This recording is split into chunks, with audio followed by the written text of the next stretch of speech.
Assalamualaikum warahmatullahi wabarakatuh. Kami mahasiswa dari Universitas Siliwangi, Fakultas Ekonomi dan Bisnis, Prodi Manajemen Kelompok 2 semester 3. Video ini dibuat untuk menyelesaikan tugas dalam mata kuliah Manajemen Syariah dengan dosen pengampu Ibu Vivi Indah Bintari, SEMM.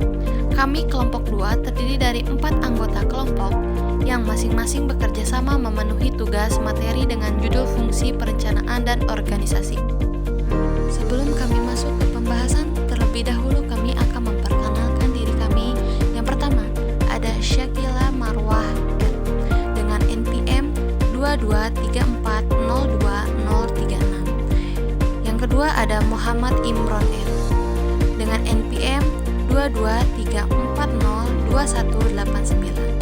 Lalu yang ketiga ada Arina Nur Kamila dengan NPM 223402233. Dan yang terakhir ada Ali Albehaki dengan NPM 233402369. Makalah ini menekankan bahwa dalam manajemen syariah, perencanaan dan pengorganisasian adalah dua fungsi manajemen yang sangat penting dan berperan dalam mencapai tujuan yang diinginkan.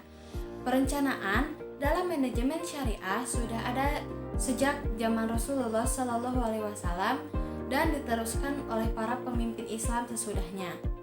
Berbeda dengan manajemen konvensional yang kapitalistik, manajemen syariah berfokus pada pencapaian tujuan ukhrawi dan bersifat holistik, mencakup tujuan dunia dan akhirat yang berlandaskan pada prinsip-prinsip Islam.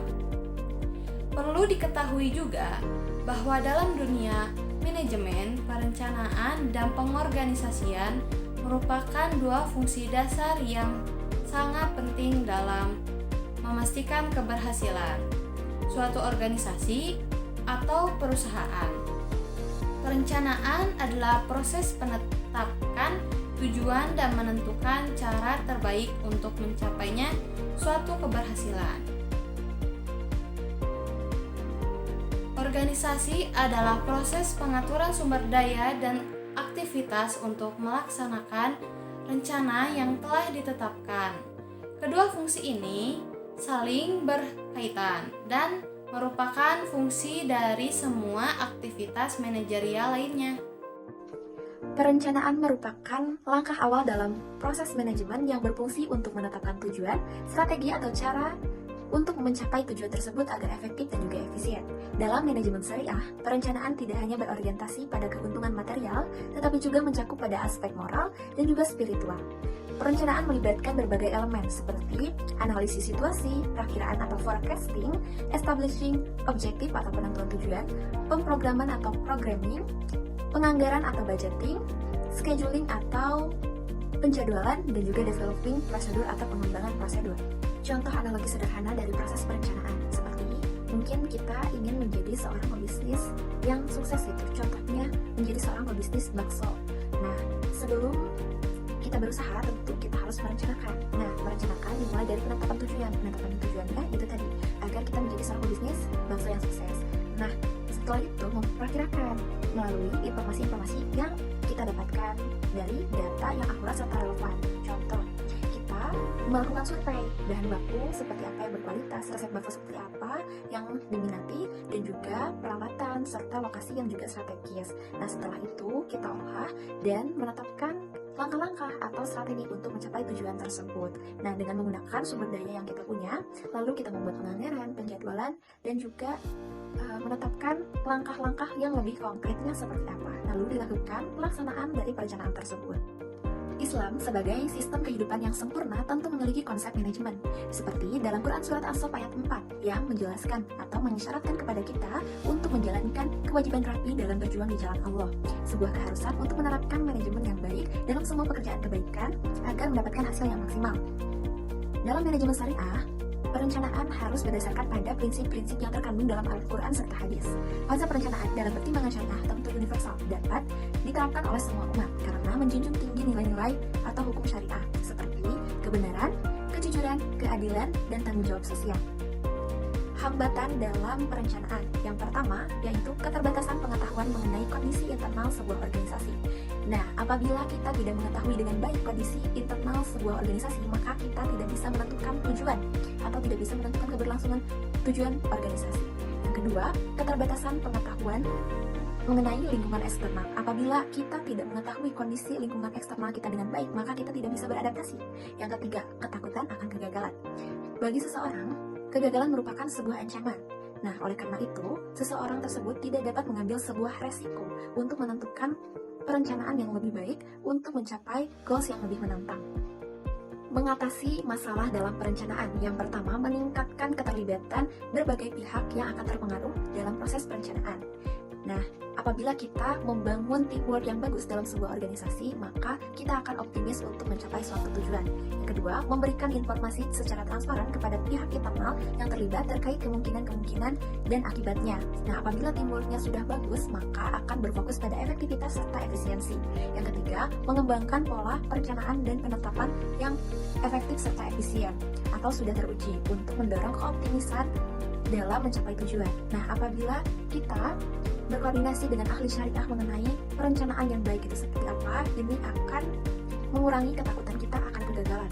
Yang keempat, penggunaan teknologi dan memastikan data-data atau sumber daya yang akan kita gunakan bersifat akurat atau relevan. Nah, ini untuk mengurangi kesalahan ataupun kemungkinan kegagalan. Meskipun sejatinya, keberhasilan-keberhasilan yang terjadi tidak luput dari adanya pertolongan Allah Subhanahu wa Ta'ala. Baik, di sini saya akan menjelaskan mengenai kiat perencanaan yang baik. Perencanaan dinilai baik jika perencanaan yang dilakukan akan lebih komprehensif, strategis, dan sesuai dengan prinsip-prinsip syariah, yang pada akhirnya akan membawa keberkahan dan kesuksesan bagi organisasi. Di sini terdapat 5 prinsip-prinsip atau kiat-kiat. Yang pertama, didasari keyakinan perbuatan yang dilakukan bernilai baik, tentunya sesuai dengan Al-Quran dan Sunnah. Yang kedua, memiliki nilai manfaat. Perencanaan yang baik harus memiliki nilai manfaat bagi individu, organisasi, dan masyarakat secara luas. Yang ketiga, berdasarkan ilmu pengetahuan kontemporer yang terkait. Perencanaan harus didukung oleh ilmu pengetahuan terkini dan relevan dengan bidang yang digeluti. Yang keempat, lakukan studi banding atau benchmark. Ini adalah melakukan studi terhadap praktik terbaik dari perusahaan sejenis yang sukses menjalankan sebuah bisnisnya. Yang kelima, antisipasi dengan analisis proses dan kelanjutan dari aktivitas yang akan dilaksanakan kemudian. Seperti apa hasil output dari proses yang direncanakan. Selain itu, perencanaan yang baik harus dapat menjawab 6 pertanyaan yang disebut sebagai unsur-unsur perencanaan, atau yang kita kenal pada umumnya adalah 5W1H. Dalam perencanaan yang baik, sebuah organisasi harus bisa menjawab dari pertanyaan-pertanyaan tersebut. Seperti yang pertama, tindakan apa yang harus dikerjakan? Yang kedua, apa sebabnya tindakan tersebut harus dilakukan? Yang ketiga, di mana tindakan tersebut dilakukan? Yang keempat, kapan tindakan tersebut dilakukan? Yang kelima, siapa yang akan melakukan tindakan tersebut? Dan yang keenam, bagaimana cara melaksanakan tindakan tersebut?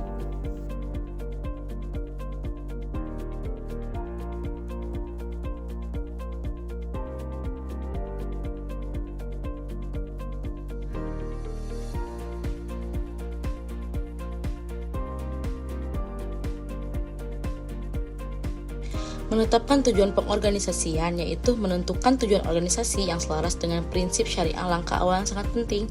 Yang pertama, menetapkan tugas pokok. Setelah tujuan ditetapkan, langkah berikutnya yaitu mengidentifikasi tugas pokok yang harus dilakukan untuk mencapai tujuan tersebut. Yang kedua, pembagian tugas yang lebih rinci. Setiap tugas pokok kemudian dipecah menjadi tugas-tugas yang lebih spesifik dan terperinci. Yang ketiga, mengalokasikan sumber daya. Sumber daya yang ada, baik itu waktu, tenaga, maupun dana, harus dialokasikan secara efektif dan efisien. Yang keempat, memberikan arahan, yaitu pemimpin organisasi memberikan arahan yang jelas dan sesuai dengan prinsip syariah. Lalu yang terakhir ada evaluasi hasil. Tahap terakhir adalah melakukan evaluasi terhadap hasil yang dicapai. Evaluasi ini berguna untuk menilai apakah tujuan organisasi tercapai dan sejauh mana proses pengorganisasian efektif dalam mencapai tujuan tersebut. Lalu referensi Al-Quran dan Sunnah. Ada beberapa referensi Al-Quran dan Sunnah digunakan untuk memperkuat konsep manajemen syariah. Ada Quran Surat Al-Anfal ayat 60. Ayat ini mengajarkan tentang pentingnya persiapan dan perencanaan yang matang dalam menghadapi tantangan. Lalu ada Quran Surat An-Nisa ayat 58.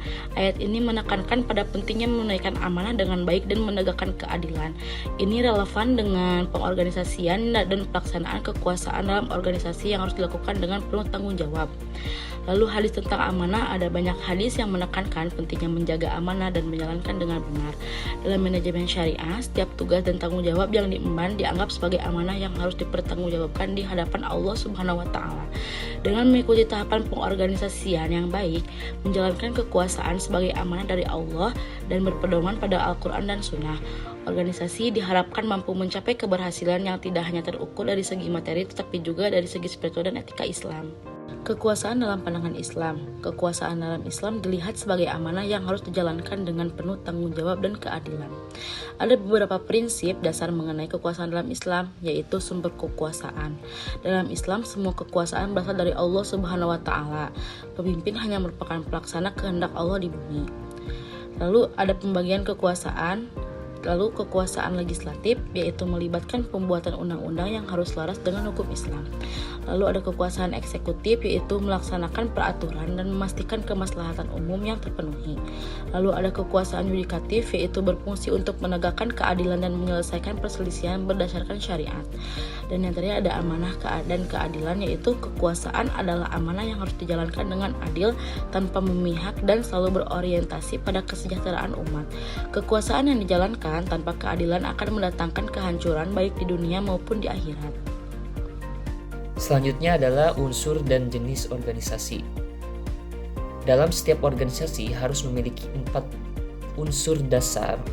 Di antaranya yang pertama, orang-orang atau sekumpulan orang, di mana organisasi terdiri dari sekelompok orang yang berkumpul untuk mencapai tujuan bersama.